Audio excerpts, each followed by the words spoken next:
La mère de Gabriel reçoit un appel du secrétariat de son école. L'employé affirme que Gabriel ne s'est pas présenté à l'école ce matin.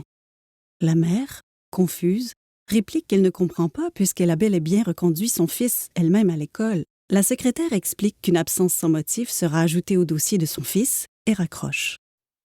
La mère s'inquiète pour son fils et tente de le rejoindre. Elle tente de continuer de travailler, sans succès. Toutes ses pensées sont tournées vers son adolescent. Une fois son mari arrivé, elle lui explique la situation. L'école a encore téléphoné pour signaler son absence. Pourtant, je l'ai reconduit ce matin. Avant de pouvoir finir sa phrase, l'ado ouvre la porte. « T'étais où? » « L'école m'a appelé pour me dire que t'étais pas allé en classe. » L'adolescent, confrontant, répond que l'école ne lui sert à rien et qu'il s'en fout d'avoir des bonnes notes au bulletin. « T'as pas répondu à mon texto? Moi, je voulais savoir où est-ce que t'étais. Je suis inquiète. Mais as-tu consommé?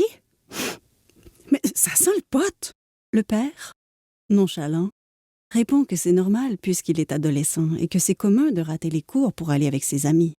« Rater l'école pour consommer? Je faisais pas ça, moi. Non. Dis-moi, t'étais où?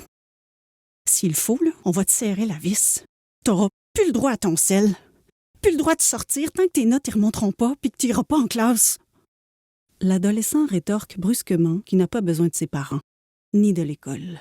Soudainement, il attrape le vase de l'entrée et le fracasse par terre. Furieux, l'adolescent quitte les lieux. Si t'avais été de mon côté aussi, il serait peut-être pas parti. C'est un ado, mais on peut pas tolérer n'importe quoi non plus.